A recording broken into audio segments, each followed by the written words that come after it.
একজন মানুষের একজন সত্তার উপর বিশ্বাস করে তিনি রিজিক দাতা, তিনি কে? আরো জোরে বলেন, আরো আওয়াজ করে বলেন। এই জন্য ভাইরা আমার, মাদ্রাসায় কোরআন যারা শিক্ষা করে তাদের রিজিকের কোনো টেনশন আছে নাকি? কারণ তাদের এই চিন্তা মাথায় আউট করে বাহির করে দিয়ে পরবর্তীতে তারপরে মাদ্রাসায় এডমিশন হয়েছে। কথা বলেন ঠিক কিনা? সন্তানকে যখন মাদ্রাসায় এডমিশন করা, সন্তানের মা বাবা আগেই তার নিয়তটাকে খারেজ করে নিতে হবে। আল্লাহ নবী বুখারী শরীফের প্রথম হাদিসের মধ্যে বললেন, ইন্নামাল আ'মালু বিন্নিয়াত ওয়া ইন্নামা লিমরিইন মা নাওয়া ফামান কানাত হিজরাতুহু ইলাল্লাহি ওয়া রাসূলিহি ফাহিজরাতুহু ইলাল্লাহি ওয়া রাসূলিহি ইলা আখিরিল হাদিস। মুসলমান ভাইরা আমার, বিশ্বনবী বুখারী শরীফের প্রথম হাদিসে বললেন, ইন্নামাল আ'মালু বিন্নিয়াত। মুসলমান, তোমার আমলের প্রতিদান এটা নির্ভর করবে তোমার নিয়তের উপরে, ইখলাসের উপরে। তুমি নিয়তকে যত খাঁটি করবে, ওই আমলটা ছোট্ট আমল, কিন্তু নিয়ত যদি তোমার উচ্চাঙ্গের হয়, নিয়ত যত খাঁটি হবে, আল্লাহ পাক তোমার ছোট আমলে তত বেশি থেকে বেশি নেকি দান করবে। সুবহানাল্লাহ। এই জন্য ভাইরা আমার, এই কোরআনের শিক্ষা যারা করতে মাদ্রাসায় এসেছি অথবা যারা সন্তানকে মাদ্রাসায় দিয়েছি, তাদের ইখলাস থাকতে হবে, খাঁটি নিয়ত থাকতে হবে। রিজিকের কোনো টেনশন থাকা যাবে নাকি? যাবে না। রিজিকের টেনশন থাকলে এখানে আসার দরকার নেই। আপনার যদি রিজিকের টেনশন থাকে, সরকারি সার্টিফিকেট নাই, আমার বাচ্চা কি খাবে, সংসার কিভাবে চালাবে, আপনার সন্তানকে মাদ্রাসায় দেওয়ার দরকার নেই। এই দুনিয়ায় রিজিক খাওয়ার জন্য যদি মাদ্রাসায় দিতে চান, তাহলে মাদ্রাসায় না দিয়ে জাগতিক শিক্ষাঙ্গন অনেক বিদ্যালয় আছে, সেখানে দিয়ে দেন। কথা বলেন ঠিক কিনা? এই জন্য মুসলমান যারা মাদ্রাসায় আসে, তাদের বিশ্বাস হলো এই পৃথিবীর ভূমিতে যতগুলো প্রাণী আছে সবগুলো জন্মের আগেই রিজিকের দায়িত্ব নিয়েছেন কে? আল্লাহ রাব্বুল আলামিন কোরআনুল কারীমের মধ্যে বলেন, ওয়া মা মিন দাব্বাতিন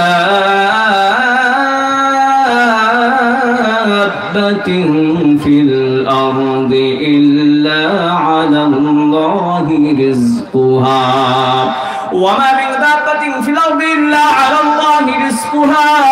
এই ভূপৃষ্ঠে যতগুলো প্রাণী পদচারণ করে সবগুলোর রিজিকের দায়িত্ব আল্লাহ আলাল্লাহ, আল্লাহ পাক রব্বুল আলামিন।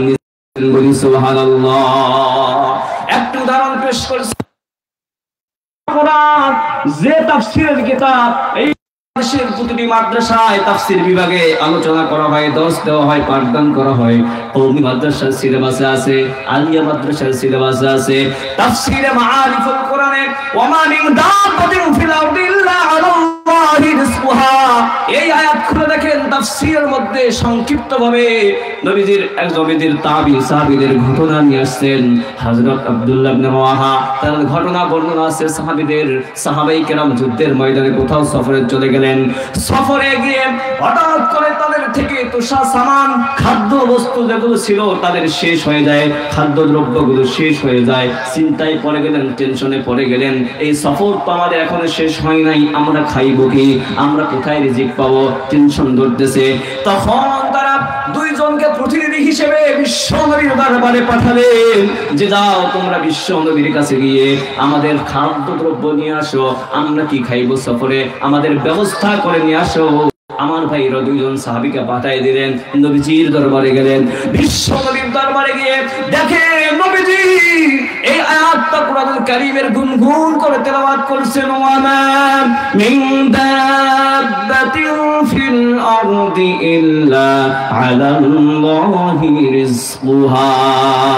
আল্লাহ পাক রব্বুল আলামিনের কালামের এই তেলাওয়াত নবীর জবান থেকে সাহাবায়ে কেরাম যখন শুনলেন, অবশ্যই সাহাবায়ে কেরাম আরবি ভাষী ছিলেন, শোনার সাথে সাথে অর্থ বুঝলেন যে আমরা তো আল্লাহ পাক বলতেছেন সব পৃথিবীর সমস্ত প্রাণীর রিজিকের দায়িত্ব নিয়েছেন আল্লাহ, তাহলে আমরা কেন রিজিকের টেনশনে আমাদের সফর থেকে ফিরে নবীজির দরবারে আসলাম। সঙ্গে সঙ্গে সাহাবা ইমান কেমন ছিল কি পরিমাণ বিশ্বাস স্থাপন করেছিলেন।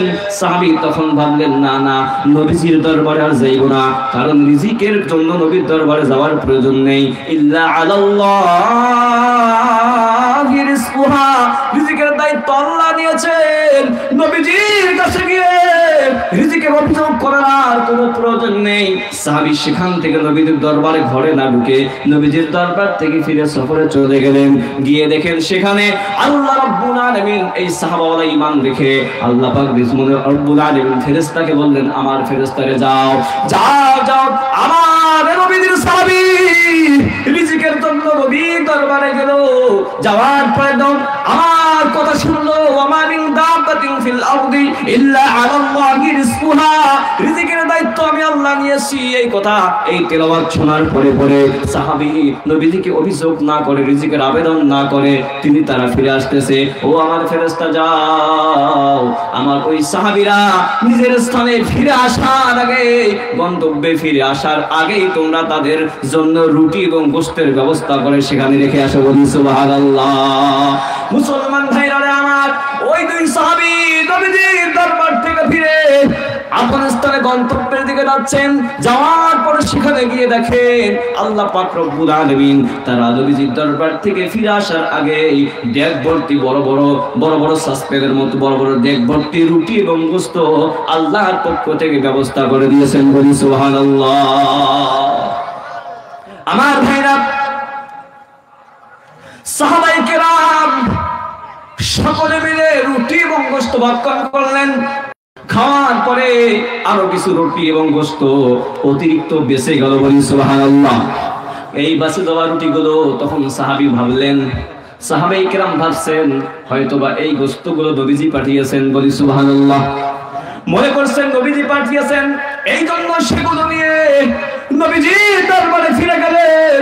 ইয়া রাসূলুল্লাহ, ইয়া হাবিবাল্লাহ, এই গোশতগুলো আপনি আমাদের যা পাঠিয়েছিলেন আমরা খেয়ে অতিরিক্ত হয়ে গেছে, নষ্ট না করে আপনার দরবারে ফিরে নিয়ে আসলাম।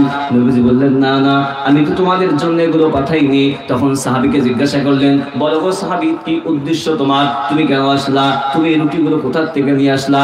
কারণটা কি? বলছে, রাসূলুল্লাহ, ইয়া হাবিবাল্লাহ, আপনার দরবারে রুটি এবং গোশত রিজিকের জন্য আমি এসেছিলাম, কিন্তু আসার পরে দেখলাম আপনি কোরআন কারীমের তেলাওয়াত করছেন, ওয়া মা মিন দাব্বাতিন ফিল আরদি ইল্লা আলাল্লাহি রিজকুহা। এই আয়াত তেলাওয়াত শুনে আমরা রিজিকের ব্যাপারে আপনার কাছে আবেদন করলাম না, না করে আমরা পুনরায় ফিরে গেলাম। গিয়ে দেখি এই রুটি এবং গোশতগুলো এসেছে। আল্লাহর নবী বললেন, আমার সাহাবীরা, তোমরা যেহেতু আল্লাহর উপরে 100% বিশ্বাস স্থাপন করেছো, রিজিকের মালিক হলো আল্লাহ, এই জন্য রব্বুল আলামিনের পক্ষ থেকে তোমাদের জন্য এই রিজিকের ব্যবস্থা করেছেন। বলি সুবহানাল্লাহ। আরো চিৎকার করে বলি সুবহানাল্লাহ। মুহতারাম হাজিরিন, তাহলে রিজিকের মালিক কে? এই জন্য এই মাদ্রাসাগুলোতে যারা কোরআন এবং হাদিস শিক্ষা করে তাদের উদ্দেশ্য রিজিক নাকি রিজিকের মালিক আল্লাহ, এই শিক্ষা দেওয়া হয়। রিজিকের মালিক আল্লাহ। আমাকে দেখার ক্ষমতা দিলেন কে?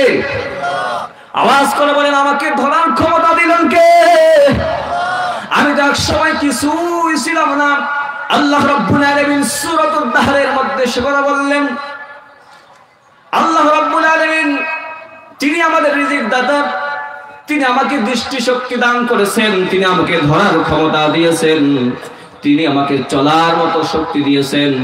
এই জন্য এই বিষয়গুলো আমাদের মাথায় রেখে ঈমান আনতে হবে আল্লাহ পাকের উপরে। কথা বলেন ঠিক কিনা? এই জন্য যারা আল্লাহর উপরে ঈমান আনে, রিজিক দাতা আল্লাহকে বলে, সিজদা করে একমাত্র আল্লাহর জন্য, স্রষ্টা মানে একমাত্র আল্লাহকে। এই ধরনের বিশ্বাস স্থাপন আল্লাহর উপর যারা করে, আল্লাহর উপর ঈমান আনে, না দেখে আমরা কি জান্নাত দেখেছি? আমরা জাহান্নাম দেখি নাই, জান্নাত দেখি নাই, আল্লাহকে দেখি নাই। না দেখার পরেও যারা আল্লাহর উপর ঈমান আনে, আল্লাহ রাব্বুল আলামিন বান্দাদের উপর খুশি হয়ে তাদের জন্য সুসংবাদ দিলেন। সূরাতুল মুজাদালা 11 নম্বর আয়াতে। বলি সুবহানাল্লাহ। সূরাতুল মুজাদালা আয়াত নাম্বার 11 রব্বুল আলামিন বলেন, ইয়ারফা'িল্লাহুল্লাযীনা আমানু মিনকুম منكم والذين أوتوا العلم درجات اے بندہ پرتھوی এসে ইয়ারফাইল্লাহু আল্লাযীনা আমানু মিনকুম ওয়াল্লাযীনা উতুল ইলমা দারাজাত। আল্লাহ পাক বলেন যারা ঈমান এনেছে আমার উপরে আমাকে দেখে নাই, জান্নাত দেখে নাই, জাহান্নাম দেখে নাই, না দেখো যারা আমার উপর ঈমান আনে, যারা হাসরের কিয়ামতের ময়দানের উপর ঈমান আনে, আমানতু বিল্লাহি আল্লাহর উপর ঈমান আনে, ওয়া রাসূলিহি ওয়া মালাইকাতিহি ফেরেশতাদের উপর ঈমান আনে, ওয়া কুতুবিহি আসমানি কিতাবের উপর ঈমান আনে, ওয়া রাসূলিহি আল্লাহর রাসূলের উপর ঈমান আনে। এইভাবে ৬টি জিনিসের উপর ঈমান যারা এনেছে আল্লাহ রাব্বুল আলামিন বলেন ইয়ারফাইল্লাহু আল্লাযীনা আমানু মিনকুম, তোমাদের মধ্যে যারা এইভাবে না দেখে বিশ্বাস স্থাপন করে আল্লাহর ঈমান আনে, আল্লাহ পাক রব্বুল আলামিন কাল কিয়ামতের ময়দানে তাদের মর্যাদা তিনি নিজেই বৃদ্ধি করে দিবেন। বলি সুবহানাল্লাহ। ঈমানদার মর্যাদা বৃদ্ধি করে দিবেন কে? ঈমানদারদের মর্যাদা কিভাবে বৃদ্ধি করা হবে, কি পরিমাণ বৃদ্ধি করা হবে? এ মুসলমান ঈমানদার, দুনিয়াতে আমার কোনো টাকা পয়সা ছিল না, অট্টালিকা ছিল না, আমি মালিক ছিলাম না, আমি ছিলাম সাধারণ মুসলমান, আমি ছিলাম রিকশাওয়ালা, আমি ছিলাম একজন শ্রমিক, আমি ছিলাম দিনমজুরি। একদিন যদি কাজ করি আমি ঘরে ভাত পাই, একদিন কাজ না করলে আমার ঘরে ভাত আসে না।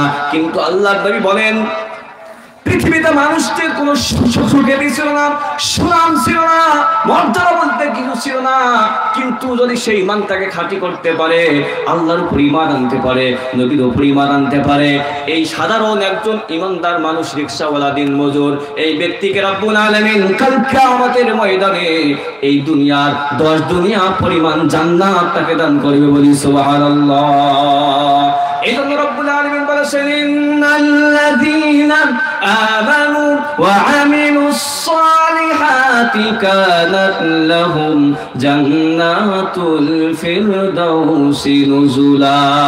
আল্লাহ রাব্বুল আলামিন বলেন বান্দারে এই পৃথিবীতে এসে ইন্নাল্লাযীনা আমানু যারা ঈমান এনেছে আমার উপরে, ওয়া আমিলুস সালিহাত নেক আমল করেছে, ঈমান আনার পরে মুসলমান হওয়ার পরে নামাজ সঠিকভাবে আদায় করেছে, রমজানুল মুবারকে রোজা রেখেছে, হজ ফরজ হলে হজ আদায় করেছে, এইভাবে ঈমানের সাথে সাথে আমলে সালেহ মানুষকে দান সদকা করেছে, অন্যের উপকার করেছে, সৎ কাজে আদেশ করেছে, অসৎ কাজে নিষেধ করেছে, চুরি ডাকাতি ব্যভিচার জেনা সুদ ঘুষ ইত্যাদি থেকে বিরত থেকেছে, ঈমানের তাকাদার ঈমানের চাহিদা পূরণ করেছে, ইন্নাল্লাযীনা আমানু ওয়া আমিলুস সালিহাত নেক কাজ করেছে, আল্লাহ পাক রব্বুল আলামিন গ্যারান্টি দিবেন বান্দা শুনো শুনো আমার জান্নাতের মধ্যে সবচেয়ে ভিআইপি জান্নাতের নামটা হলো কি বলেন? সবচেয়ে ভিআইপি জান্নাতের নাম কি? জান্নাতুল ফিরদাউস। জান্নাতের মধ্যে সবচেয়ে ভিআইপি স্পেশাল জান্নাতের নাম হলো জান্নাতুল ফিরদাউস। আল্লাহ পাক বলেন ইন্নাল্লাযীনা আমানু ওয়া আমিলুস সালিহাত, যারা ঈমান এনেছে আল্লাহর উপরে এবং নেক কাজ করেছে, আমি রব্বুল আলামিন ঘোষণা করে দিলাম বান্দার পুরস্কার সাধারণ আমি জান্নাত দান করব না, কানাত লাহুম জান্নাতুল ফিরদাউসি নুজুলা, আমি বান্দার জন্য মেহমানদারির জন্য এই বান্দার জন্য জান্নাতুল ফিরদাউসের ব্যবস্থা করেছি। বলি সুবহানাল্লাহ। এই জন্য আল্লাহ পাক রব্বুল আলামিনের উপর ঈমান আনার দরকার আছে না নাই? ঈমানকে রক্ষা করতে হবে। আমরা সকলে ঈমানদার, আমরা সকলে মুসলমান, ইসলাম ধর্ম গ্রহণ করেছি, কারণ এই পৃথিবীতে আল্লাহ পাক রব্বুল আলামিনের নিকট সবচেয়ে মনোনীত গ্রহণযোগ্য ধর্মের নাম কি? আরো জোরে বলেন, আরো আওয়াজ করে বলেন। আল্লাহ পাক রব্বুল আলামিন সূরা আলে ইমরান আয়াত নাম্বার 19 আল্লাহ পাক বলেন ইন্নাদ দীনা ইনদাল্লাহিল ইসলাম, নিশ্চয় আল্লাহর নিকট গ্রহণযোগ্য মনোনীত ধর্ম হলো ইসলাম।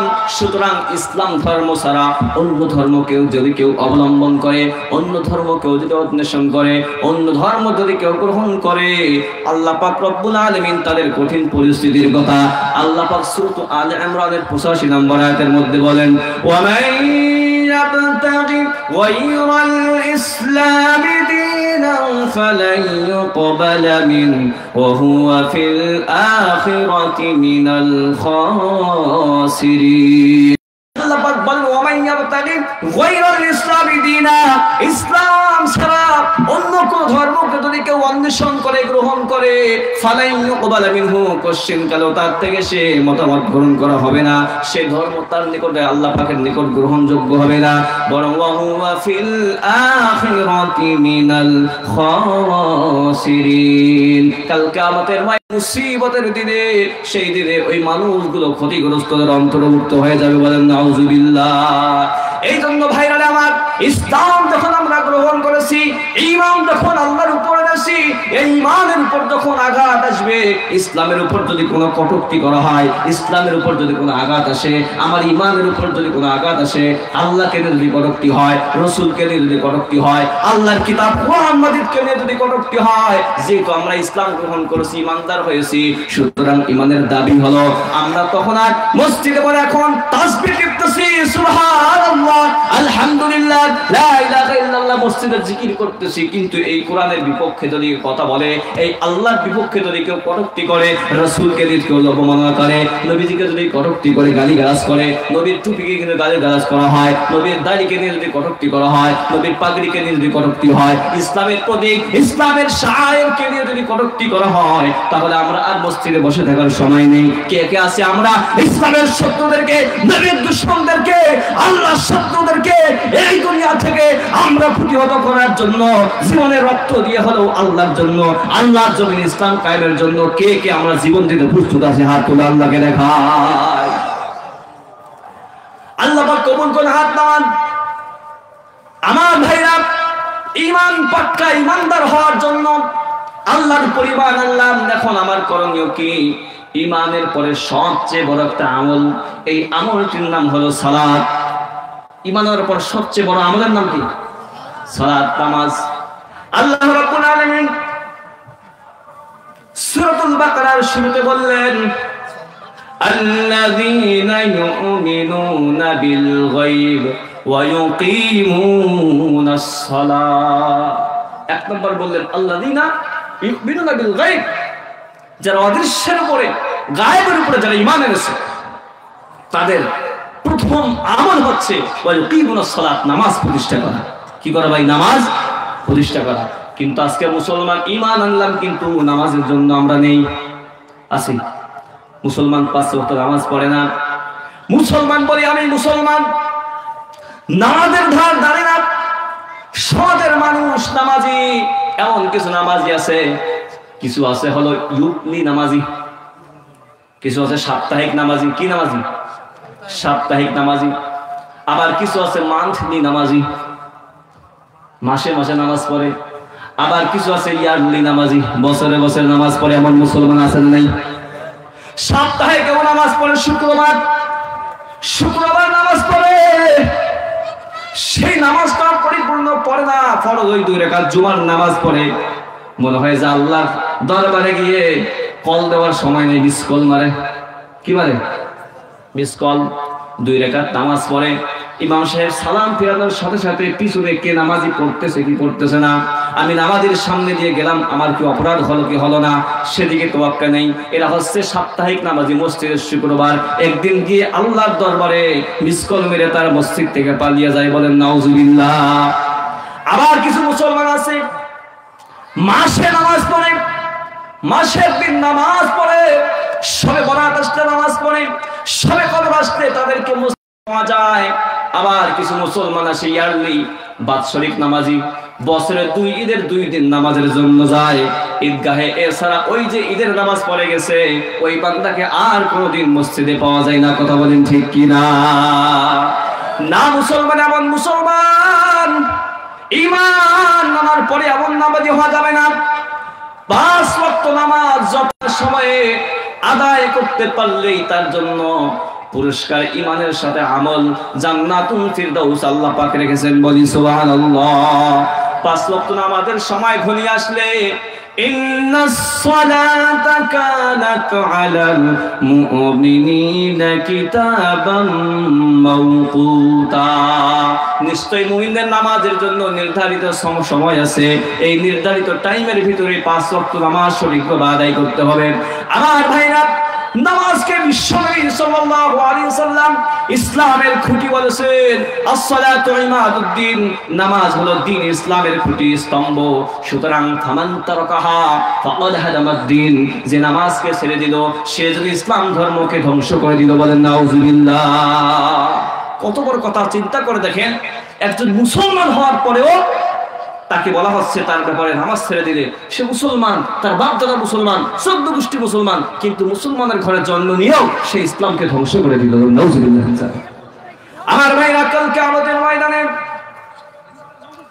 মানুষদেরকে জাহান্নামে যখন দেওয়া হবে, মুসলমান নামধারী কিছু মানুষ জাহান্নামে চলে যাবে, জাহান্নামে চিৎকার করবে, জাহান্নামের আযাব সহ্য করতে পারবে না।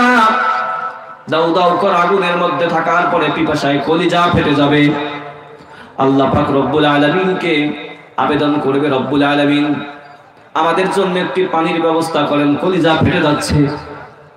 ওয়া ইয়াস্তাগীসু ইউগাসু বিমাইন কালমুহলি ইয়াশবিল ওয়ুজুহ। আল্লাহর কাছে যদি চাওয়া হয়, তারা চাইবে ইয়াস্তাগীসু বিমাইন, আল্লাহ পাকের কাছে আবেদন করবে, রব্বুল আলামিন আমাদের জন্য একটু ঠান্ডা পানির ব্যবস্থা করেন, আমাদের কলিজাগুলো ফেটে যাচ্ছে, আমাদের কলিজাগুলো ফেটে যাচ্ছে, পানি দেন। আল্লাহ পাক রব্বুল আলামিন বলেন, ইউগাসু বিমাইন কালমুহলি ইয়াশবিল ওয়ুজুহ। আল্লাহর পক্ষ থেকে ওই জাহান্নামী বেনামাজি মানুষগুলোকে আল্লাহ পাক রব্বুল আলামিন পানি পান করতে দিবেন, কিন্তু সেই পানিগুলো হবে ফুটন্ত পানি, গরম পানি, যে পানিগুলো টকবক করতে লাগবে, ফুটন্ত পানি। এই পানিগুলো তাদেরকে পান করতে দেওয়া হবে। এই পানি যখন পান করবে, পানি পান করার সঙ্গে সঙ্গে পেটের ভিতরে তার নারী বুড়ি যা ছিল সবগুলো তছনছ হয়ে পিছনের রাস্তা দিয়ে বাহির হয়ে চলে যাবে। তখন হাউমাউ করে কান্না করবে, চিৎকার করতে থাকবে, চেঁচামেচি করবে, চোখ দ্বারা রক্ত প্রবাহিত হতে থাকবে, পানি নেই, চোখের শেষ হয়ে গেছে, কান্না করতে করতে এখন রক্ত ঝরা শুরু হয়ে যাবে। আল্লাহ পাক রব্বুল আলামিনের বান্দা কিছু মানুষ যারা জান্নাতে চলে যাবে, জান্নাতীরা তাদেরকে জিজ্ঞাসা করবেন যে কথা রব্বুল আলামিন কুরআনুল কারীমের মধ্যে আলোচনা করেন, ইয়াতাসাআলুনা আনিল মুজরিমিনা মা সালাকাকুম ফি সাকার। জান্নাতীরা ওই জাহান্নামের মধ্যে তাদেরকে দেখবে, আমার চাচা আমার বাড়ির পাশে বাড়ি ছিল, উনি আজকে জাহান্নামে কেন? আমরা ব্যবসায়ী ছিলাম, একসঙ্গে ব্যবসা করেছি, কিন্তু সে আজকে জাহান্নামের মধ্যে চিৎকার করছে কেন? তখন জান্নাতীরা জিজ্ঞাসা করবে, ইয়াতাসাআলুন, পরস্পর একজন অপরজনকে জিজ্ঞাসা করবে, আনিল মুজরিমিন, ওই সমস্ত অপরাধীদেরকে জিজ্ঞাসা করবে যারা জাহান্নামের মধ্যে দাউ দাউ করে আগুনে জ্বলছে, আর তাদেরকে জিজ্ঞাসা করা হবে, ইয়াতাসাআলুনা আনিল মুজরিমিন মা সালাকাকুম ফি সাকার। ও আমার চাচা ভাই, চাচা মিয়া, আমার দাদা দাদ, আপনি তো আমার সঙ্গে একসঙ্গে চলাফেরা করেছি, একসঙ্গে উঠা বসা করেছি, একসঙ্গে ব্যবসা বাণিজ্য করেছি, আজকে আমি জান্নাতে, আপনি ওই জাহান্নামের আগুন দাউ দাউ করে আগুনের মধ্যে চিৎকার করছেন। তখন তারা উত্তর দিবে, যতগুলো অপরাধ, সব অপরাধগুলো আলোচনা করার সময় নেই, প্রথম 1 নাম্বার অপরাধের কথা তারা স্বীকার করবে, এটা আমার কথা নয়, সরাসরি কোরআন থেকে বলছি। আল্লাহ পাক সে কথা কোরআনে বললেন, ক্বালু লাম নাকু মিনাল মুসাল্লিন।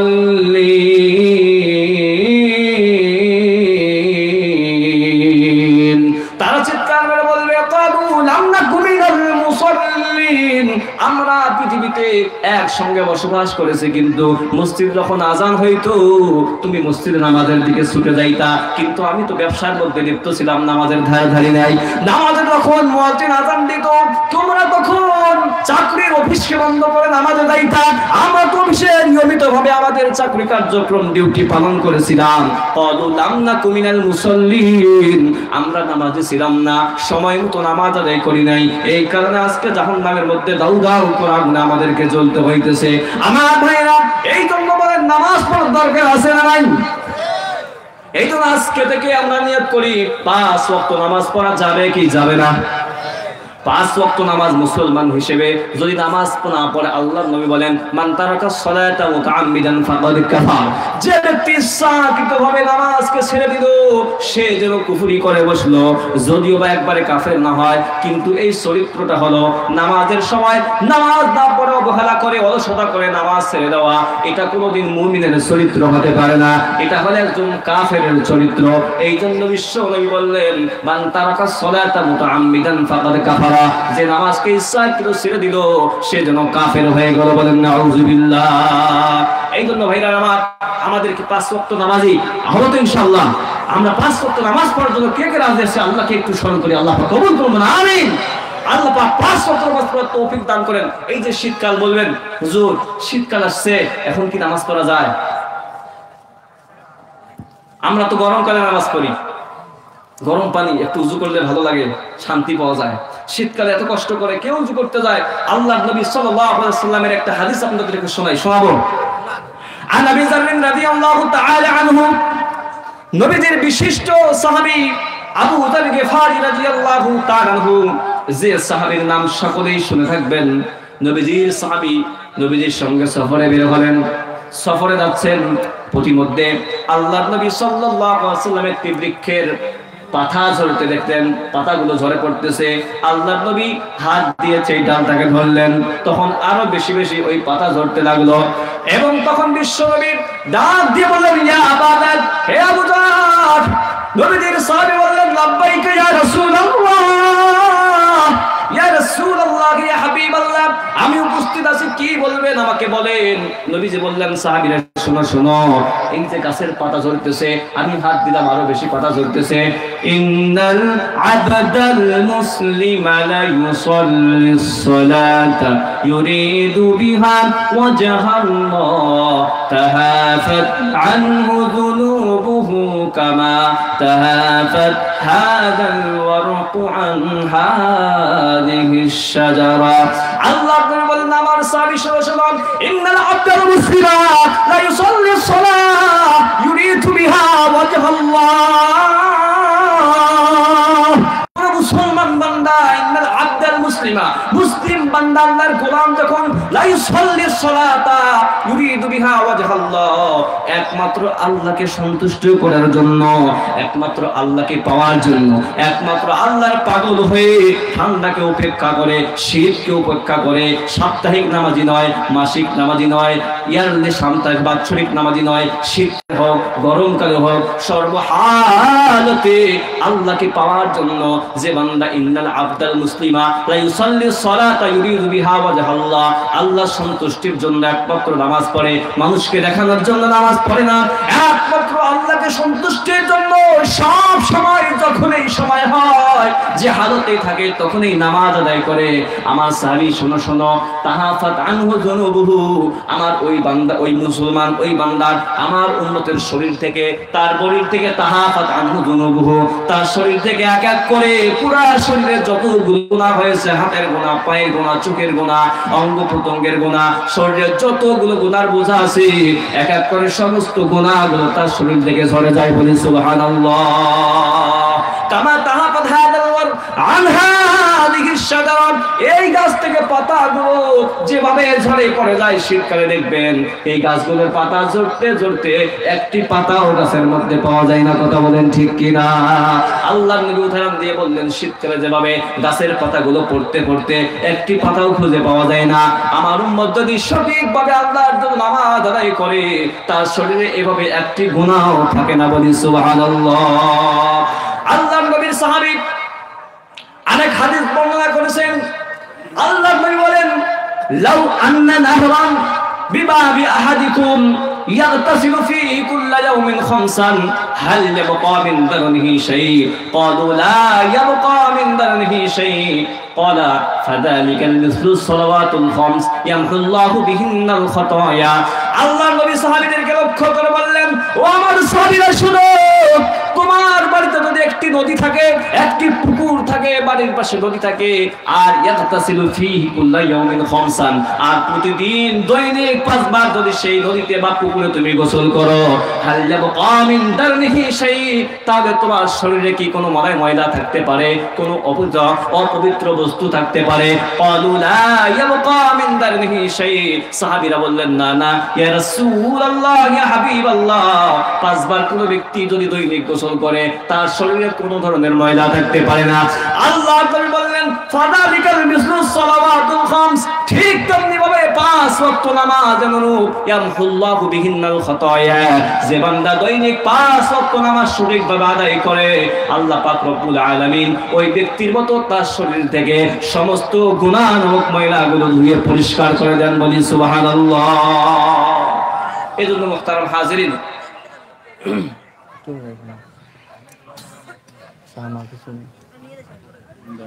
তাহলে এই জন্য আমাদেরকে 5 ওয়াক্ত নামাজ সঠিকভাবে আদায় করতে হবে। ইমানের প্রথম আমল, ইমান আনার পরে হচ্ছে 5 ওয়াক্ত নামাজ সঠিকভাবে কি করা? আদায় করা। আর ইমানদার বান্দা আরেকটি গুণ, পূর্ণাঙ্গ ইমান হলো তার ইমানটাকে কমপ্লিট করার জন্য, ইমানটা খাঁটি করার জন্য ইমানের হেফাজত করতে হবে। কি করতে হবে? আওয়াজ করে বলেন, ইমানের কি করতে হবে? এই দেশের হেফাজতের জন্য দেশের বর্ডার আছে কিনা? আওয়াজ করে বলা আছে? আপনার একটা বাড়ি ধরেন, দেশের কথা না বলি, আপনার বাড়ির চতুর্দিকে ওয়াল আছে কিনা? আপনার বাড়িকে ঘেরার জন্য টিন হোক অথবা ওয়াল হোক, যে মাধ্যমে চতুর্দিকে প্রোটেকশন দিয়ে আপনার বাড়িটাকে আপনি সংরক্ষণ করি কি করি না? তাহলে আমি আপনি যে ঈমান আনলাম আল্লাহর উপরে, রাসূলের উপরে ঈমান আনলাম, আমার ঈমানকে চুরি করার জন্য এই পৃথিবীতে অনেকগুলি সংগঠন চালু হয়েছে যারা আমার ঈমানকে চুরি করার জন্য চেষ্টা করতেছে। কথা বলেন ঠিক কিনা? ঈমানকে চুরি করার জন্য বর্তমান বাংলার জমিনে সবচেয়ে বড় বর্তমান প্রেক্ষাপটে একটি সংগঠন চালু হয়েছে যার নাম হলো ইসকন। যার নাম কি? আওয়াজ করে বলেন, নাম কি? ইসকন মুসলমান নিধন করার জন্য, মুসলমানদেরকে, ইসলামকে পৃথিবী থেকে নিশ্চিহ্ন করে দেওয়ার জন্য একটি জঙ্গি, সন্ত্রাসী এবং কট্টর হিন্দুত্ববাদী, উগ্রবাদী, অসাম্প্রদায়িক, জঙ্গিবাদী, সন্ত্রাসী একটি সংগঠনের নাম হচ্ছে ইসকন। কথা বলেন ঠিক কিনা? আজকে আমাদেরকে মুসলমানদেরকে সন্ত্রাসী বলে, যারা কোরআন শিক্ষা করে তাদেরকে মৌলবাদী বলে। ভাই কথা বলেন ঠিক কিনা?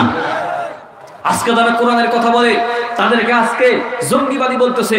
আসলে কোরআন তো মূল বিষয়। কথা বলেন ঠিক কিনা? তো যারা মূলকে বিশ্বাস করে তারা তো আসলেই মৌলবাদী। কথা বলেন ঠিক কিনা? সুতরাং আমাদেরকে মৌলবাদী বললে আমরা নারাজ নই, আমরা আরো খুশি হই, বলি আলহামদুলিল্লাহ। কারণ মৌলবাদী যারা মূল বিশ্বাসী, তাহলে এই পৃথিবীতে আল্লাহর পক্ষ থেকে সবচেয়ে মূল কিতাবের নাম হচ্ছে কি? কোরআন মাজিদ। আমরা যেহেতু এই মূল কিতাবকে বিশ্বাস করি, সুতরাং এই জন্য আমাদেরকে যদি কেউ মৌলবাদী বলে, আমরা তাদের কি নই? নারাজ নই। বিদ্রোহী বিপ্লবী মৌলবাদী কেন জঙ্গিবাদী? বিদ্রোহী বিপ্লবী মৌলবাদী কেন জঙ্গিবাদী? সত্যের পক্ষে গান গাই বলে আমি বিদ্রোহী, সত্যের পথে ডাকি বলে আমি বিপ্লবী। কোরআনের কথা বলি তাই বলে আমাকে মৌলবাদী, কোরআনের কথা বলি তাই বলে আমাকে মৌলবাদী। জিহাদের কথা বলি তাই বলে আমাকে জঙ্গিবাদী। বিদ্রোহী বিদ্রোহী বিপ্লবী মৌলবাদী কেন জঙ্গিবাদী? বিদ্রোহী বিপ্লবী মৌলবাদী কেন জঙ্গিবাদী? জন্মের পরে কানে আজান কি দেয়নি? তুমি মৌলবাদী সারা হওনি। জন্মের পরে কানে আজান কি দেয়নি? তুমি মৌলবাদী সারা হওনি। তবে মরণের পরে জানাজা পড়াবে, তবে মরণের পরে জানাজা পড়াবে, তখন কোথায় পালিয়ে যাবি? বিদ্রোহী বিদ্রোহী বিপ্লবী মৌলবাদী কেন জঙ্গিবাদী? বেহায়া নারী রে কেমন কথা, বোরকা ব্যথা, বেহায়া নারীর এই কেমন কথা, পর্দা দেখিলেই মাথা ব্যথা। তবে পর্দার কথা যদি বলি, তবে পর্দার কথা যদি বলি, তখন হই আমি ফতোয়াবাদী, বিদ্রোহী বিদ্রোহী বিপ্লবী মৌলবাদী, কেন জঙ্গিবাদী? বিদ্রোহী বিপ্লবী মৌলবাদী, কেন জঙ্গিবাদী? সুতরাং যারা কোরআনের পক্ষে থাকে তারা জঙ্গিবাদী সন্ত্রাসী, নাকি বর্তমান সংগঠন ইসকন জঙ্গিবাদী সন্ত্রাসী? আওয়াজ করে বলি, বর্তমান সংগঠন যে ইসকন তারাই হচ্ছে একটি জঙ্গি সংগঠন। বলেন কথা ঠিক কিনা? সুতরাং এই বাংলাদেশের আনাচে কানাচে অলিতে গলি থেকে, গোটা বাংলাদেশ থেকে আওয়াজ তুলতে হবে। এই বাংলাদেশকে সন্ত্রাস মুক্ত করতে হবে, এই বাংলাদেশকে জঙ্গিবাদ মুক্ত করতে হবে। গত কিছুদিন আগে চট্টগ্রামে সেনাবাহিনী এবং পুলিশের উপরে এসিড হামলা ছিল, খোঁজ নিয়ে দেখা গেছে, তদন্ত করে দেখা গেছে এরা হচ্ছে ইসকনের গণগণ, এরা হচ্ছে ইসকনের সদস্য। কথা বলেন ঠিক কিনা? কিছুদিন পূর্বে মাদারীপুরে, এই ফরিদপুরে আমাদের মুসলমান 7 জন যুবককে মন্দিরের ভিতরে আটক করে মারপিট করে ছুরিকাঘাত করে 2 জনকে শহীদ করেছে, 2 জনকে হত্যা করেছে। পরবর্তীতে সংবাদ নিয়ে দেখা গেল ওই 2 জনই ছিল কোরআনের হাফেজ। বলেন আল্লাহু আকবার। আর যারা শহীদ করেছে, হত্যা করেছে, মন্দিরের ভিতরে ইসলাম এবং মুসলমানদেরকে দোষ দেওয়ার জন্য তারা করেছে। বিশ্ববাসীকে জানাইতে চেয়েছিল যে বাংলাদেশে সংখ্যালঘু হিন্দুদের উপর আক্রমণ করা হয়, জুলুম করা হয়, কিন্তু তদন্ত করে দেখা গেছে তারা কোনো মুসলমান কোনদিনই কাজ করে নাই। ওই সমস্ত ইসলামের সদস্যরাই মুসলমান 7 জন যুবককে আটকে রেখে মন্দিরের ভিতরে 2 জনকে শহীদ করে দিয়েছে। সুতরাং এর দ্বারাই প্রতিমান হয় এই বাংলার জমিনে ইসলাম রাখা যাবে না। ইসলামকে বাংলাদেশ থেকে নিষিদ্ধ আইনিভাবে করতে হবে। কথা বলেন ঠিক কিনা?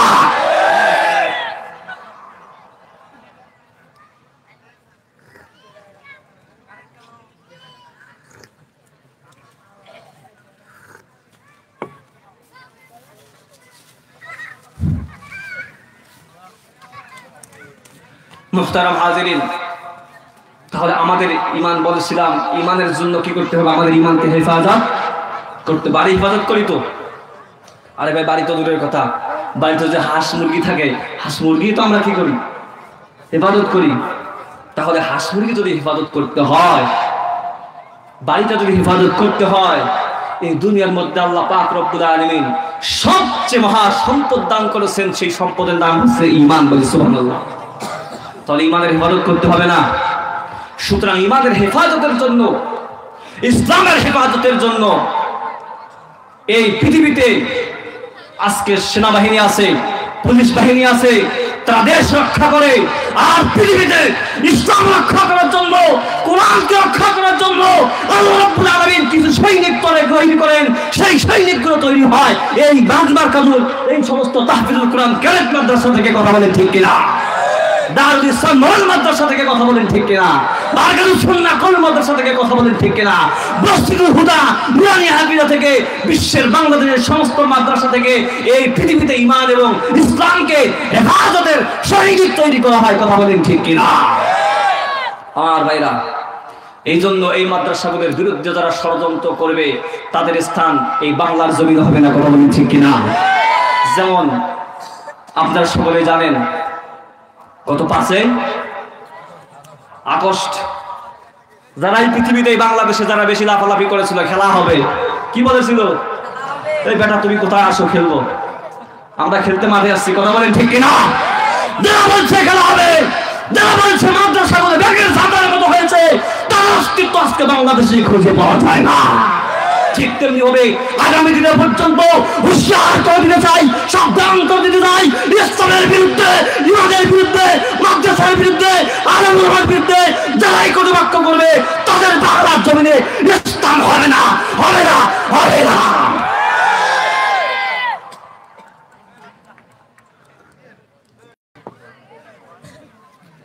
এজন্য অনেকে মাদ্রাসায় সন্তান দিতে ভয় পায়। মাদ্রাসায় হুজুর হলে ভাত খাবে কি? ইসলামের জন্য আবার হঠাৎ করে জীবন দিয়ে দিবে, এরকম সন্দেহ সংশয় অন্তরে রাখা যাবে? আল্লাহর নবী সাল্লাল্লাহু আলাইহি সাল্লাম বলেন, সহিহ বুখারীর হাদিস, বুখারী শরীফের মধ্যে আল্লাহর নবী বলেন, নবীজির সাহাবী উসমান গনি রাদিয়াল্লাহু তাআলা আনহু থেকে হাদিস বর্ণিত, নবীজি বলেছেন, খায়রুকুম মান তাআল্লামাল কুরআনা ওয়া আল্লামাহু। এই পৃথিবীতে ডাক্তার হওয়ার সমস্যা নেই, ইঞ্জিনিয়ার হওয়ার সমস্যা নাই, তুমি ব্যাংক ব্যালেন্সের মালিক হয়েছো সমস্যা নেই, অট্টালিকা ধন সম্পদ পৃথিবীতে কোটি কোটি ডলারের মালিক হয়েছো সমস্যা নেই, কিন্তু তোমার মধ্যে যদি কোরআন না থাকে, তোমার মধ্যে যদি জীবনটা কোরআন অনুযায়ী না করো, আল্লাহর হুকুম মোতাবেক যদি তুমি না চলো, তাহলে তোমার দাম আল্লাহর কাছে কিছুই নেই। পক্ষান্তরে যারা ব্যাংক ব্যালেন্সের মালিক না, টাকা পয়সা নাই, গরিব মিসকিন অসহায়, কিন্তু আল্লাহর কোরআন অনুযায়ী জীবন করেছে, কোরআনকে শিক্ষা করেছে, আল্লাহর নবী গ্যারান্টি দিলেন, খায়রুকুম মান তাআল্লামাল কুরআনা ওয়া আল্লামা। যারা এই পৃথিবীতে কোরআন শিখবে, কোরআন অনুযায়ী চলবে, খায়রুকুম, এই পৃথিবীতে তারাই হলো সর্বশ্রেষ্ঠ মানুষ। বলি সুবহানাল্লাহ। আল্লাহর নবী সাল্লাল্লাহু আলাইহি সাল্লাম বলেন, মান সালাকা তরিকান ইয়ালতামিসু ফীহি ইলমান, যে বান্দা কোরআন শিক্ষা করার জন্য, হাদিস শিক্ষা করার জন্য পথ অবলম্বন করে, সাহালাল্লাহু লাহু বিহি তরিকান ইলাল জান্নাহ, আল্লাহ রাব্বুল আলামিন তার জন্য জান্নাতের রাস্তাকে সহজ করে দেয়। বলি সুবহানাল্লাহ। এই জন্য মুসলমান তলবে ইলম মাদ্রাসায় যারা কোরআন হাদিস শিক্ষা করে, আমরা দেখতে পাই তাদের পায়ের নিচে জুতা, কিন্তু না না, তাদের পায়ের নিচে শুধু জুতা থাকে না, আরো একটি স্পেশাল জিনিস থাকে। আল্লাহর নবীর হাদিসের ভাষায়, ইন্নাল মালাইকাতা লাতাদউ আজনিহাতাহা রিযান লিতালিবিল ইলম। আমার উম্মতেরা শুনো শুনো, যারা মাদ্রাসায় কোরআন শেখার জন্য হেঁটে হেঁটে আসে, দেখো তোমরা পায়ের নিচে জুতা, কিন্তু না না, আল্লাহর ফেরেশতারা তাদের পায়ের নিচে, তাদের নূরের ফেরেশতারা পাখা বিছিয়ে দেয়। বলি সুবহানাল্লাহ। আমার ভাইরা শুধু তাই নয়, ওয়াইনাল মালাইকাতা লাতাদউ আজনিহাতাহা রিযান লিতালিবিল ইলম ওয়া ইস্তাগফিরু লাহু মান ফিস সামাওয়াতি ওয়াল আরদ। এই ভূপৃষ্ঠে আসমান এবং জমিনে যতগুলি মাখলুকাত আছে, সবগুলো এই তলবে ইলমের জন্য মাগফিরাতের দোয়া করে। বলি সুবহানাল্লাহ। আমার ভাইরা শুধু তাই নয়, আল্লাহ রাব্বুল আলামিন কোরআনুল কারীমের মধ্যে এই জন্য বললেন, এই পৃথিবীতে জন্মগত মানুষ এক প্রকার মানুষ, আর এক প্রকার হলো প্রকৃত মানুষ। আসল মানুষ কারা? আল্লাহ পাক রব্বুল আলামিন কোরআনুল কারীম সূরাতুর রহমানের মধ্যে বললেন, আর রহমানু আল্লামাল কুরআন খলাকাল ইনসান। আর রহমান আল্লাহ দয়াময়, আল্লামাল কুরআন খলাকাল ইনসান, আল্লামাল কুরআন মানে কোরআন শিক্ষা দিলেন, খলাকাল ইনসান মানুষ সৃষ্টি করলেন। আমার ভাইরা, আপনাদেরকে একটু প্রশ্ন করি, বলেন তো দেখি, আল্লাহ পাক আগে কোরআন শিক্ষার কথা বললেন নাকি মানুষ সৃষ্টির কথা বলেছেন? একটু জবান খুলি। কোরআন শিক্ষার কথা আগে বললেন নাকি মানুষ সৃষ্টির কথা আগে বললেন? আগে কোরআন শিক্ষার কথা বলেছেন, এরপরে মানুষ সৃষ্টির কথা বলেছেন। বাস্তবে সেটির উল্টা কথা বলেন, ঠিক কিনা? বাস্তব মানুষ আগে সৃষ্টি হয়, এরপরে দুনিয়াতে এসে কোরআন শিক্ষা করে, নাকি মায়ের পেট থেকে কোরআন শিক্ষা করে আসে? মায়ের পেট থেকে যদি কোরআন শিক্ষা করে আসে, তাহলে তাহফিজুল কোরআন ক্যাডেট মাদ্রাসার প্রয়োজন নাই, দারুল ইহসান মডেল মাদ্রাসার প্রয়োজন নাই, মারকাজুস সুন্নাহ কওমি মাদ্রাসার প্রয়োজন নাই, মসজিদ হুদা মাদ্রাসার প্রয়োজন নাই। কিন্তু মানুষ যেহেতু মায়ের পেট থেকে কোরআন শিক্ষা করে আসে না, এই জন্য তাহফিজুল কোরআন ক্যাডেট মাদ্রাসার প্রয়োজন আছে। আল্লাহ রাব্বুল আলামিন প্রথমে মানুষ সৃষ্টির কথা বলেন নাই, কোরআনুল কারীম শিক্ষার কথা বলে এদিকে ইঙ্গিত দিয়েছেন, বান্দা শোনো শোনো, জন্মগত মানুষ তুমি হতে পারবা। হিন্দুর ঘরে জন্ম নিলেও জন্মগতভাবে মানুষ হওয়া যায়, বৌদ্ধের ঘরে জন্ম নিলেও জন্মগত মানুষ হওয়া যায়, খ্রিস্টানের ঘরে জন্ম নিলেও জন্মগত মানুষ হওয়া যায়, মুসলমানের ঘরে জন্ম নিলেই জন্মগত মানুষ হওয়া যায়। কিন্তু যতক্ষণ পর্যন্ত কোরআনের আলো কোন ব্যক্তির ভিতরে, কোরআনের ছোঁয়া যতক্ষণ মুমিনের অন্তরে আসবে না, ততক্ষণ পর্যন্ত জন্মগত মানুষ হতে পারে, কিন্তু গুণগত প্রকৃত মানুষ হতে পারে না। বলেন আল্লাহু আকবার। এই জন্য রব্বুল আলামিন আগে বললেন কোরআন শিক্ষার কথা, এরপরে বলেছেন খলাকাল ইনসান, মানুষ সৃষ্টির কথা। এই জন্য সন্তানদেরকে আমরা কোরআন শিক্ষা দিব। তো কে কে সন্তানদেরকে কোরআন শিখাবে একটু হাত তুলে আল্লাহকে দেখায়। আল্লাহ পাক রব্বুল আলামিন আমাদের সন্তানদেরকে কোরআন শিক্ষা তৌফিক দান করুন, আমিন। আমার ভাইরা, সন্তানকে কোরআন অবশ্যই শিখাতে হবে। আপনার সন্তানকে ইঞ্জিনিয়ার বানান কোনো সমস্যা নেই, আপনার সন্তানকে ডাক্তার বানান কোনো সমস্যা নেই, আমি নিষেধ করব না। তবে প্রাথমিক ইসলামী শিক্ষাটা আগে দিতে হবে, কথা বলেন ঠিক কিনা?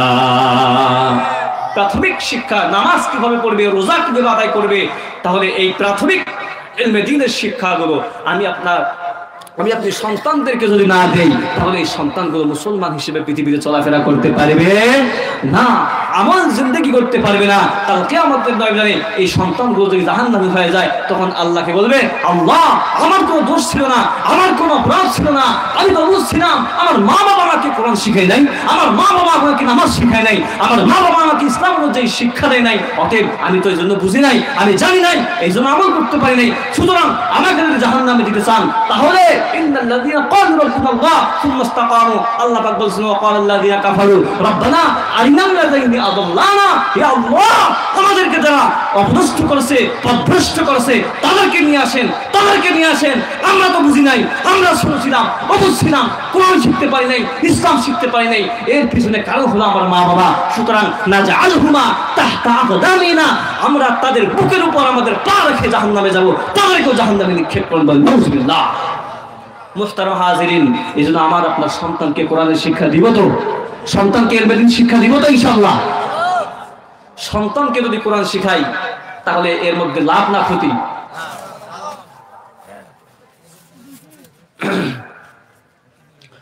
সন্তানকে যদি কোরআন শিক্ষা করে, আল্লাহর নবী বিশ্ব নবী মুহাম্মদ রাসূলুল্লাহ সাল্লাল্লাহু আলাইহি ওয়াসাল্লাম হাদিসের মধ্যে বলেছেন, মান ক্বারাআল কুরআন ফাস্তাযহারাহু ফাআহাল্লা হালালাহু ওয়া হাররামা হারামা আদখালাহুল্লাহুল জান্নাহ। বলি সুবহানাল্লাহ। সন্তানকে কোরআন শিক্ষা দিলে দুনিয়াতে লাভ আছে না নাই? সন্তানকে কোরআন শিক্ষা দিলে মৃত্যুর সময় লাভ আছে, সন্তানকে কোরআন শিক্ষা দিলে কবরের মধ্যে লাভ আছে, সন্তানকে কোরআন শিক্ষা দিলে হাসরের ময়দানে লাভ আছে। বলি সুবহানাল্লাহ।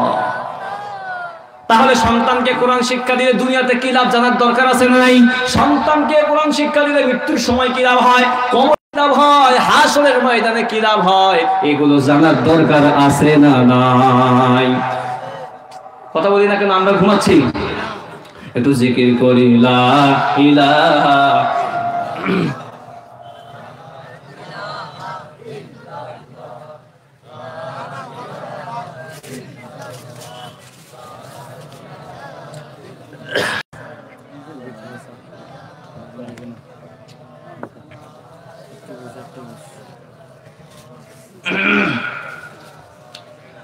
লা ইলাহা ইল্লাল্লাহ, লা ইলাহা হাসবি রব্বি জাল্লাল্লাহ, মা ফি কলবি গায়রুল্লাহ, হাসবি রব্বি জাল্লাল্লাহ, মা ফি কলবি গায়রুল্লাহ, নূর মুহাম্মদ সাল্লাল্লাহু, লা ইলাহা ইল্লাল্লাহ, লা ইলাহা ইল্লাল্লাহ, লা ইলাহা ইল্লাল্লাহ, লা ইলাহা ইল্লাল্লাহ। মুসলমানি বুয়দ গর্দন নিহাদান, নানে খোদ বদস্ত খাজা দাদান, আলা ইয়াসা কিনাল কসরিল মুআল্লা ستدفن عن قريب في التراب له ملك ينادي كل يوم لدول الموت وبنول الخراب। আমার ভাইরা বলছিলাম, দুনিয়াতে কোরআন শিক্ষা দিলে কি লাভ? এই দুনিয়াতে যতগুলি মাখলুকাত জীবিত আছে, সবগুলো আল্লাহ পাক রব্বুল আলামিন টিকে রাখবেন যতদিন পর্যন্ত এই পৃথিবীতে একজন বান্দা আল্লাহকে আল্লাহ আল্লাহ বলে ডাকবে। বলি সুবহানাল্লাহ। আল্লাহ নবী হাদিস শরীফে বলেন, লা তাকুমুস সাআতু হাত্তা ইউকালু আল্লাহু আল্লাহ। যতদিন পর্যন্ত এই ভূপৃষ্ঠে আল্লাহ আল্লাহ বলার মতো একজন মানুষ খাঁটি ইমানদার থাকবে, লা তাকুমুস সাআ, ততদিন পর্যন্ত রব্বুল আলামিন এই পৃথিবীকে ধ্বংস করবেন না, কিয়ামত কায়েম করবেন না। আর আল্লাহ আল্লাহ বলার মতো মানুষ তৈরি হয় যেখানে কুরআনুল কারীমের শিক্ষা দেওয়া হয়। বলি সুবহানাল্লাহ। এই জন্য ভাইরারে আমার, যতদিন পর্যন্ত মাদ্রাসা থাকবে ততদিন পর্যন্ত আল্লাহকে ডাকার মতো মানুষ তৈরি হবে, আর ততদিন পর্যন্ত আল্লাহকে ডাকার মতো মানুষ থাকবে ততদিন পর্যন্ত আল্লাহ পাক এই দুনিয়াকে টিকে রাখবেন। বলি সুবহানাল্লাহ। সুতরাং ভাইরারে আমার, এই কোরআনুল কারীম শিক্ষা দেওয়ার ওসিলা করে রব্বুল আলামিন পৃথিবীকে টিকে রেখেছেন। এই জন্য যারা কোরআনের ধারক বাহক হবে, কোরআন দ্বারা শিক্ষা করবে এবং শিক্ষা দিবে, তাদেরকে আমাদের মহব্বত করার, তাদের সঙ্গে আন্তরিকতা রাখার দরকার আছে না নাই? আমার ভাইরা, আল্লাহর নবী হাদিস শরীফে বলেন, কোন আলিমান, আমার উম্মত তোমরা আলেম হওয়ার চেষ্টা করো, এক নাম্বার, আও মুতাআল্লিমান, কিন্তু যদি কোনো কারণে আলেম হতে না পারো, মুতাআল্লিমান, তাহলে ভালো হক্কানি আলেমের তুমি শাগিরদ হও, ছাত্র হও। আর যদি কোনো কারণে ছাত্র হওয়ার ভাগ্য না জোটে, তাহলে মুস্তামিআন, আলেমের কথা মতো পারমিশন, আলেমের অনুমতি নিয়ে, আলেমের পরামর্শ দিয়ে তুমি আমল জিন্দেগি করো। ওয়া মুহিব্বান, অথবা আলেমকে মহব্বত করো, আলেমকে দিল থেকে ভালোবাসো। ওয়ালা তাকুন খামিসান ফাতাহরিক, আর এই সাত শ্রেণীর মধ্যে যদি তুমি না হও, আলেম হইলা না, আলেমের ছাত্র হইলা না, আলেমের কথা মতো পরামর্শ মতো আমলও করলা না, মুহিব্বান, আলেমকে অন্তর থেকে তুমি ভালোবাসলা না, ওয়ালা খামিসান, আল্লাহর নবী বলেন, যদি তুমি 5 নম্বরে চলে যাও, ফাতাহলিক, তাহলে তোমার জন্য ধ্বংস অনিবার্য। বলি নাউযুবিল্লাহ। এই জন্য ভাইয়ারে আমার, মৃত্যুর সময় ঈমান নিয়ে মারা যেতে হবে। আর মৃত্যুর সময় ঈমান নেওয়ার জন্য আল্লাহ পাক রব্বুল আলামিন পৃথিবীতে অনেক আমল আমাদেরকে দিয়েছেন। তার মধ্যে তাফসীরের কিতাবে এসেছে রাইসুল মুফাসসিরিন হযরত আব্দুল্লাহ ইবনে আব্বাস রাদিয়াল্লাহু তাআলা বলেন, দুশমনী এবং ভালোবাসার ক্ষেত্রে একজন নবীর সাথে যে ব্যাপার, একজন আলেমের সাথেও সেই ফলাফল। সুতরাং নবীকে মহব্বত করলে ঈমান নিয়ে কবরে যাওয়া যায়, আলেমকেও মহব্বত করলে আল্লাহ পাক রব্বুল আলামিন ঈমান নিয়ে কবরে যাওয়ার তৌফিক দান করে। বলেন সুবহানাল্লাহ। আমার ভাইরা, উদাহরণ স্বরূপ আল্লাহ পাক রব্বুল আলামিন অনেক দিয়েছেন। আমার ভাইরা, এরপরে হলো নবীজি সাল্লাল্লাহু আলাইহি ওয়াসাল্লামের ভাষায় যারা কোরআন শিক্ষা করে, তাদের জন্য কবরের আযাব থেকে আল্লাহ পাক রব্বুল আলামিন মুক্তি দান করে। বলি সুবহানাল্লাহ। বিশ্ববিখ্যাত তাফসীর গ্রন্থ তাফসীরে কাবীর, আল্লামা ফখরুদ্দিন রাজি রাহমাতুল্লাহি আলাইহি যে তাফসীরের কিতাবের লেখক, তিনি তাফসীরে কাবীরের মধ্যে কোরআনুল কারীম শিক্ষা করলে, সন্তানকে কোরআন শিখালে আল্লাহ রাব্বুল আলামিন কবরের আযাব থেকে মুক্তির ব্যবস্থা করেন। সুবহানাল্লাহ। কবরের আযাব থেকে মুক্তি দান করেন। যে কবর হচ্ছে, আল্লাহ নবী বলেছেন যে আল কবরু রাওযাতুম মিন রিয়াজিল জান্নাহ, কবর জান্নাতের একটি বাগান, আও হুফরাতুম মিন হুফারিন নার, জাহান্নামের অথবা জাহান্নামের একটি গর্ত। এই কবরের কঠিন আযাব থেকে আল্লাহ রাব্বুল আলামিন মুক্তি দান করেন এই কোরআনুল কারীম শিক্ষা করার কারণে। বলি সুবহানাল্লাহ। তাফসীরে কাবীরের মধ্যে বর্ণনা করা হয়েছে, আল্লাহ রাব্বুল আলামিনের পয়গম্বর একজন নবী হযরত মূসা নবী, তিনি রাস্তা দিয়ে যাচ্ছেন, যাওয়ার সময় দেখছেন রাস্তার পাশে একটি কবরের মধ্যে কবর আযাব অনুভব তিনি করতে পারছেন, কারণ তিনি আল্লাহর নবী। কবরের মধ্যে কি শাস্তি হয়, কি আযাব হয়, এই আযাবের কথা যদি মানুষ জানতো, ভয়ে মানুষগুলো কবরের মধ্যে মানুষকে দাফন করা ছেড়ে দিত। আমার ভাইরা, কিন্তু রব্বুল আলামিন নবীদেরকে অনেক কিছু জানাতে পারেন। এই জন্য পয়গম্বর মূসা রাস্তা দিয়ে যাওয়ার সময় কবরের মধ্যে আযাব হচ্ছে অনুভব করতে পারলেন। আল্লাহ পাক তাকে অনুভব করার শক্তি দিলেন। তিনি সেদিকে ভ্রুক্ষেপ না করে তার গন্তব্যে চলে গেলেন। গন্তব্য থেকে ফেরার পথে ফেরার পরে দেখছেন এই কবরে যাওয়ার সময় কবর আযাব, কিন্তু ফেরার পরে দেখছেন না না এখন আর আযাব নাই, এই কবরের আযাব তো বন্ধ হয়ে গেছে। তখন মুসা পয়গম্বর আল্লাহ পাকের পক্ষ থেকে ক্ষমতা বলে ওই কবরবাসীকে জিজ্ঞাসা করেছেন যে কিভাবে তোমার আযাব বন্ধ হয়ে গেল। আল্লাহ পাক রব্বুল আলামিন নবীদেরকে ক্ষমতা দিয়েছিলেন। মুসা নবী জানতে পারলেন, তাফসীরে কাবীরের মধ্যে ঘটনা লেখা আছে, মুসা পয়গম্বরকে বলে আমি যখন মারা যাই আমার স্ত্রীর গর্ভে একটি সন্তান আমি রেখে আসি, ওই সন্তানকে আমার স্ত্রী দুনিয়ার জাগতিক শিক্ষায় দেয় নাই, এই কুরআনুল কারীম শিক্ষা করার জন্য, শিক্ষা দেওয়ার জন্য ওস্তাদের কাছে পাঠিয়েছে। আর আজকে তাকে সবক দিয়ে বিসমিল্লাহির রহমানির রহিম পড়া দেওয়া হলো। সুতরাং বিসমিল্লাহির রহমানির রহিমের মধ্যে আমি শুরু করছি আল্লাহর নামে যিনি পরম দাতা অসীম দয়ালু। বিসমিল্লাহর সবক পড়ার সময় আর রহমান আর রহিম, আল্লাহ পাক দয়াময়, দয়ার সাগর, অসীম দয়ালু, অত্যন্ত দয়ালু, অসীম দয়ালু। রহমান এবং রহিমের নাম যখন উচ্চারণ করেছে আমার সন্তান, আল্লাহ পাক রব্বুল আলামিন ফেরেশতাদেরকে ডাক দিলেন, ও আমার ফেরেশতারে যাও যাও, আমার ওই বান্দা সন্তানকে পৃথিবীতে রেখে গেছে, আর তাকে যখন উস্তাদের কাছে শিক্ষা দেওয়ার জন্য পাঠালো তখন দুনিয়ার কারো নামে পড়ে নাই, দুনিয়ার কোনো জ্ঞান অর্জন করে নাই, সে একমাত্র আমার নামে পড়া শুরু করেছে। যাও যাও যাও, চলে যাও, আমি তো রহমান, আমি তো রহিম, এর বহিঃপ্রকাশ ঘটাতে হবে, এক্ষুনি চলে যাও।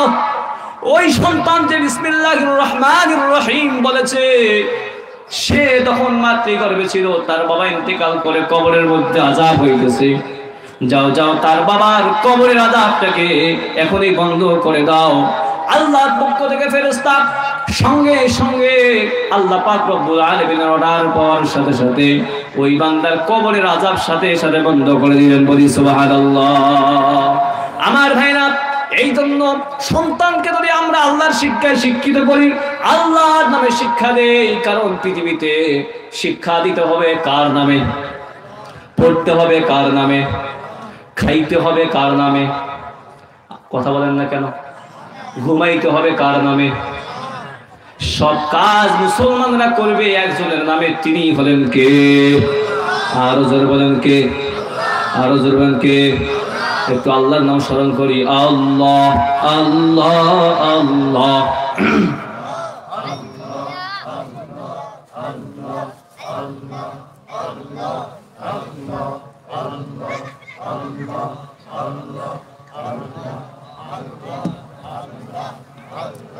আল্লাহ আল্লাহ আল্লাহ আল্লাহ আল্লাহ। আমার ভাইরা বলছিলেন কোরআন শিখার জন্য আল্লাহ রাব্বুল আলামিন মৃত্যুর সময়ও শাস্তি থেকে রেহাই দিলেন। এমনকি পিতার কবরে আযাব হচ্ছে, তাফসীরে কাবীরের ঘটনা অনুযায়ী বোঝা গেল আল্লাহর নামে শিক্ষা যখন শুরু হয় আল্লাহ পাক কবরের আযাবকে মাফ করে দেন। বলি সুবহানাল্লাহ। কাল কিয়ামতের ময়দানে কুরআনুল কারীম শিক্ষা করলে কি উপকার হবে? আল্লাহর নবীর হাদিস, বানানো কোনো কিসসা কাহিনী বলার জন্য আসি নাই। যেটা কিসসা বলবো রেফারেন্স সহ বললাম তাফসীরে কাবীর, যেটা হাদিস বলবো বানানো কথা বলবো না। আল্লাহর নবী বলেছেন মান ক্বরাআল কুরআনা, আমার উম্মত মান ক্বরাআল কুরআনা, ক্বরা মানে পড়া, মান ক্বরাআল কুরআন, আমার উম্মত কুরআনুল কারীম পড়বে, ফাস্তাযহারাহু ফাআহাল্লা হালালাহু ওয়া হারামা হারামাহু, আর এই কুরআন অনুযায়ী জীবন গড়বে, কোরআনে যেটিকে হালাল বলেছে সেটিকে হালাল মেনে চলবে, কোরআন যেদিকে হারাম বলেছে সেদিকে হারাম মেনে মেনটেন করে চলবে। আল্লাহ রাব্বুল আলামিন ওই কোরআনের ধারক বাহককে, হাফেজে কোরআনকে কাল কিয়ামতের ময়দানে আদখালাহুল্লাহুল জান্নাহ, আল্লাহ নিজ দায়িত্বে ওই কোরআনের ধারক বাহককে, কোরআনের হাফেজকে জান্নাতে প্রবেশ করাবেন। বলি সুবহানাল্লাহ। আর চিৎকার করে বলি সুবহানাল্লাহ। বলে শুধু তাই নয়, হাফেজে কোরআন, কোরআনের ধারক বাহক যারা হবে, কোরআন অনুযায়ী জীবন করবে, তাকে আল্লাহ পাক নিজ দায়িত্বে জান্নাতে প্রবেশ করাবেন। শুধু এতটুকু নয়, বলে কাল কিয়ামতের ময়দানে হাফেজে কোরআন, কোরআনের ধারক বাহক, কোরআন অনুযায়ী জীবন করেছে, জান্নাতে আল্লাহ দিলেন। গিয়ে দেখে আমার মা বাবা তো আমার সাথে নাই। হইতে পারে কি পারে না? দেখতেছ না আমার দাদা দাদি আমার পাশে নাই। অমুক চাচা আমি কোরআন শিক্ষা করার সময় আমার জন্য ভাত নিয়ে এসেছিল, অমুক চাচা আমার জন্য খানার ব্যবস্থা করেছিল, পানির ব্যবস্থা করেছিল, অমুক চাচা আমাকে মহাব্বত করেছিল, তাদেরকে আমি জান্নাতে পাইতেছি না কেন? আল্লাহ পাক রব্বুল আলামিন ওই হাফেজে কোরআন কেমন পাওয়ার দান করবেন, এমন শক্তি ক্ষমতা দিবেন। ওয়াশাফাআহু ফি আশরাতিন মিন আহলি বাইতিহি কুল্লুহুম ক্বাদ ওয়াজাবাত লাহুমুন নার। আল্লাহর নবীর হাদিস, নবীজি বলেন হাফেজে কোরআনকে, কোরআনের ধারক বাহককে আল্লাহ পাক জান্নাতে প্রবেশ করাবেন। শুধু এতটুকু নয়, ওয়াশাফাআহু ফি আশরাতিন মিন আহলি বাইতিহি, তার পরিবার বর্গ থেকে, আশরাতুন মানে হলো 10, বলে 10 জন এমন ব্যক্তি, কুল্লুহুম ক্বাদ ওয়াজাবাত লাহুমুন নার, যাদের উপরে আল্লাহর জাহান্নামের আগুন দাউ দাউ করা আগুন অবধারিত হয়ে গেছে, যাদের জন্য জাহান্নামের ফয়সালা হয়ে গেছে, সিদ্ধান্ত হয়ে গেছে, এরা জাহান্নামী। এমন 10 জন ব্যক্তিকে আল্লাহ পাকের পক্ষ থেকে পাওয়ার দেওয়া হবে। একজন কোরআনের ধারক বাহক, হক্কানি হাফেজ আলেম, তাদেরকে কোরআনের ধারক বাহক হাফেজ হয়েছে, তাকে আল্লাহ রাব্বুল আলামিন পরিবার থেকে জাহান্নাম অবধারিত হয়ে গেছে, এমন 10 জন ব্যক্তিকে সুপারিশ করে আল্লাহর জান্নাতে যাওয়ার পাওয়ার দেওয়া হবে। বলি সুবহানাল্লাহ। আমার ভাইরা, শুধু তাই নয়, আল্লাহর নবী অপর হাদিসে বলেন, মান ক্বারাআল কুরআন, যে ব্যক্তি কোরআন তেলাওয়াত করবে, যে ব্যক্তি কোরআন পড়বে, যে ব্যক্তি কোরআনের হাফেজ হবে, ওয়া আমিলা বিমা ফিহা, আর কোরআনে যা আছে তদ অনুযায়ী আমল করবে, কোরআনী জিন্দেগি করবে। সব জায়গায় কিন্তু শর্ত হলো কোরআন শিখলেই হবে না, কোরআন শিখে কোরআন অনুযায়ী জীবন করতে হবে। কথা বলেন ঠিক কিনা? এই জন্য সমাজে এমন কিছু আলেম পাওয়া যায় নামাজ পড়ে না, আছে না নাই? এমন কিছু আলেম আছে যারা দালালি করে অন্যের। কথা বলেন ঠিক কিনা? কোরআনে পড়লো, ভয় করবে একমাত্র আল্লাহকে, বিশ্বাস করবে একমাত্র আল্লাহকে, কিন্তু কোরআন শেখার পরে, আলেম হওয়ার পরে তারা দরকারি আলেম না, তারা কোনো দরকারি আলেম না, তারা শরীয়ী আলেম না। কিছু কিছু আছে এরা সরকারি আলেম হয়ে যায়। কথা বলেন ঠিক কিনা? যারা কোরআনের কথা বলতে পায় না, যারা ইসলামের কথা বলতে ভয় পায়, যারা আল্লাহ ছাড়া অন্যকে ভয় পায়, যারা আলেম হওয়ার পরও সুদের সাথে জড়িত হয়, যারা আলেম হওয়ার পরেও নামাজ পড়ে না, যারা আলেম হওয়ার পরেও অন্যের গীবত শিকায়াত, অন্যের ক্ষতি করে, এমন আলেমদেরকে সুসংবাদ দেওয়া হয় নাই। আল্লাহ নবী বলেন, মান ক্বারাআল কুরআন, যে কোরআন পড়েছে, ওয়া আমিলা বিমা ফিহা, এবং কোরআন অনুযায়ী আমলও করেছে, উলবিসা ওয়ালিদাহু তাজান ইয়াউমাল কিয়ামা, কাল কিয়ামতের ময়দানে, মুসিবতের দিনে, যেই দিন মানুষগুলো বিপদের মধ্যে থাকবে, ইয়াউমা ইয়াফিরুল মিন আখিহি ওয়া উম্মিহি ওয়া আবিহি ওয়া সাহিবাতিহি ওয়া বানি, কাল কিয়ামতের ময়দানে বিভীষিকাময় মানুষ যখন পরিস্থিতির শিকার হয়ে যাবে, মা বাবা সন্তানকে চিনবে না, সন্তান মা বাবাকে চিনবে না, কাল কিয়ামতের ময়দানে মুসিবতের দিনে, আযুলমু যুলমাতুন ইয়াউমাল কিয়ামা, কিয়ামতের ডানে অন্ধকার, বামে অন্ধকার, ডানে অন্ধকার, বামে অন্ধকার, পিছনে অন্ধকার, সামনে অন্ধকার, সব দিকে যখন শুধু অন্ধকার, কিয়ামতের ময়দানে মান ক্বারাল কুরআন ওয়া আমিলা বিমা ফীহি, যারা কোরআন পড়বে, কোরআন অনুযায়ী জীবন গড়বে, উলবিসা ওয়ালিদাহু, তার মা এবং বাবার মাথার মধ্যে ওয়ালিদাহু তাজান ইয়াউমাল কিয়ামা, কিয়ামতের ময়দানে নূরের একটি মুকুট পরায় দেওয়া হবে। যাওহু আহসানু মিন যাওইশ শামসি ফি বুয়ুতিদ দুনিয়া। আমার ভাইরা সকালবেলা ফজরের পরে যতক্ষণ পড়েন পূর্ব আকাশে সূর্য যেমন আলোকিত হয়ে যায়, কারণ কিয়ামতের ময়দানে হাফেজে কোরআনের মাথা, মা বাবার মাথার মধ্যে এমন নূরের মুকুট পরায় দেওয়া হবে যে নূরের মুকুটের কাছে এই দুনিয়ার সূর্যের আলো ক্ষীণ হয়ে যাবে। বলি সুবহানাল্লাহ। এই জন্য হাফেজে কোরআন সন্তানদেরকে বানাতে রাজি আছি তো ইনশাআল্লাহ। এই মাদ্রাসাগুলোর প্রতি আমরা সকলে নজর রাখবো ইনশাআল্লাহ। এই পৃথিবীতে আল্লাহর রহমত, আল্লাহর বরকত ঠিক আছে এই সমস্ত কোরআনের শিক্ষার প্রতিষ্ঠানের কারণে। জোরের কথা ঠিক কিনা? এই জন্য আমরা সকলেই শুধুমাত্র এই তাহফিজুল কোরআন ক্যাডেট মাদ্রাসা নয়, সব মাদ্রাসাই মুসলমানদের মাদ্রাসা। কথা বলেন ঠিক কিনা? এই জন্য আমরা আন্তরিকভাবে অন্তর থেকে এই মাদ্রাসাগুলোকে মহব্বত করব, আলেমদেরকে মহব্বত করব, মাদ্রাসা তলবেদেরকে মহব্বত করব। এবং এই মাদ্রাসাগুলোতে সরকারি কোনো অনুদান আছে? আপনারা বলেন, সরকারি কি কোনো বাজেট দেয়? সরকারি যারা শিক্ষক তাদেরকে সরকার কোনো বেতন দেয়? মাদ্রাসার খানা পিনার কি ব্যবস্থা সরকার করে? না। এই জন্য মুসলমানদেরকে একটু আমরা নজর দেব। আমাদেরকে আল্লাহ পাক তাদেরকে ধন সম্পদ দান করেছেন। আল্লাহ বলেছেন, আল্লাহ দিয়ে